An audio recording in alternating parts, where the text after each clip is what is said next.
My name is Rim Hyensu. I was born in one of the coldest villages in the north, a place where even the wind forgot how to speak. And the snow fell so quietly it felt like the earth itself was holding its breath. When I was a boy, I used to ask, why does snow fall without a sound? My father would look into the fire and say, because, my son, God covers certain sorrows with silence. I didn't understand it back then, but years later, I would learn that silence can cut deeper than a bullet. Time passed. The world changed. Governments, faces, flags, but not us. We, the ones born in the mountains, stayed the same. We either dug into the earth or were buried by it. Then one day, the draft came. I was 20. I hadn't known love, nor the world beyond our hills. They handed me a rifle and a uniform. Protect your country, they said. That day, I stopped being a son and became a shadow. When the war began, the sky was already gray. The snow wasn't white anymore. It was the color of fear, of hunger, of despair. We marched for days through the frozen valleys. With each step, we lost a little more of ourselves. Men stopped talking. Silence became our only language.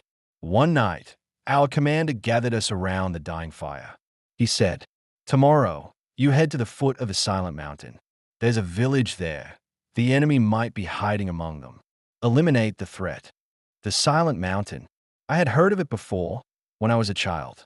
They used to whisper, the mountain that takes men and never gives them back. Now I was walking straight toward it. Snow covered everything, thick, endless, merciless. Even our footsteps disappeared behind us, as if the world itself was erasing where we'd been. Beside me was Junho, my closest friend since childhood. He was quiet that night. Then he leaned toward me and whispered, Rim, have you ever wondered if we are really protecting anyone? I didn't answer. In those days, the wrong question could kill you faster than a bullet. When dawn came, we reached the village. Smoke rose from a few chimneys, a small, poor place tucked into the mountain's ribs. For a moment, I thought, maybe it's a mistake. Maybe there's no enemy here. Then the commander shouted, search every house. Leave no one behind. That phrase, leave no one behind, it meant something different in war. It meant blood. We kicked down doors.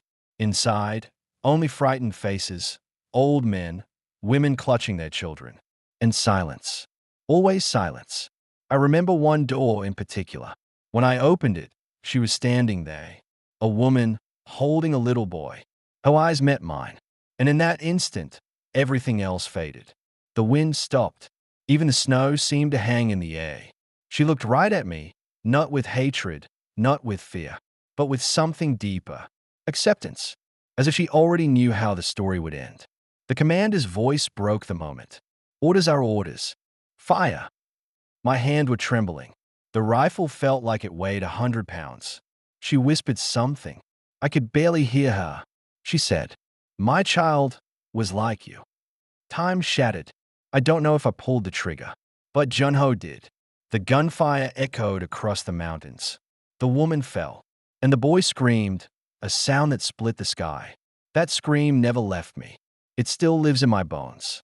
They say war kills, but no one tells you. The hardest part is surviving it. When the war ended, I returned home, but the man who left never came back. My mother was gone. My brothers scattered. My home burned. I was a ghost walking among the living. Years passed. People forgot the war, but I didn't. Every night, I saw her eyes in my dreams. Every winter, I heard that child scream in the snow. Then one day, in the village market, I saw a stranger. Thin, weary, but with eyes that burned. He was holding a faded photograph, a woman and a small boy. He looked at me for a long moment. Then he asked, were you there? On the mountain? My throat closed. I couldn't speak. He said, my mother died that day, but I lived, and I need to know why. There are no words for that kind of silence. Only shame. Only the sound of your own heart, breaking quietly. That night, I sat in my small room. Didn't light a fire. Didn't eat. The wind howled through the cracks in the walls. And for the first time in years, I felt afraid, not of dying, but of remembering. In the corner stood my rifle. Old, rusted, meaningless. I had fought for my country, they said. But now I knew the truth. The real war isn't fought with guns. It's fought inside your soul. When morning came, I found that man again. I held out a handful of white lilies. This, I said, is for your mother. I don't ask for forgiveness, only to be remembered. He said nothing, but a single tear rolled down his face. It hit the ground, and in that moment, something inside me finally broke free. Years passed. The young man stayed in the village. He built a small school near the river. He taught children how to read, how to write, how to hope. One day, he said to me, "Come to the school, old man. Tell them your stories, not of battles, but of what happens after." So I did. Every morning, I walked to that small classroom. I told them about snow, about silence, about what it means to carry a memory that never dies.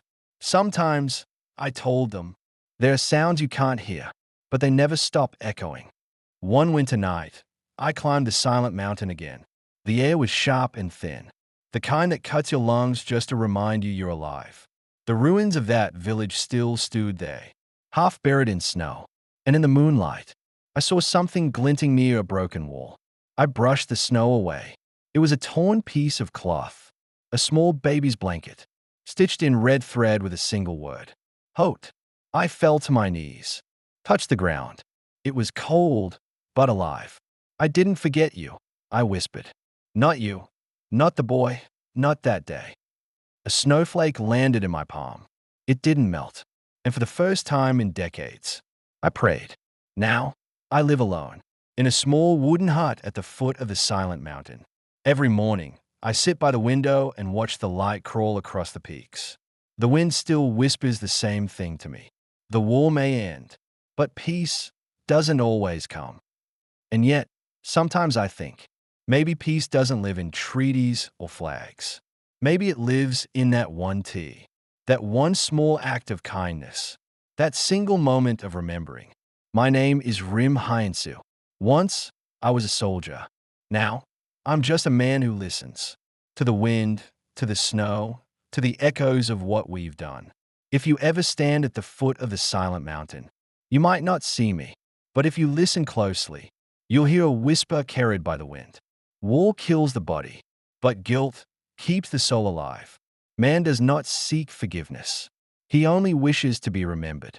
And that is all that's left of me, a memory in the shadow of the silent mountain.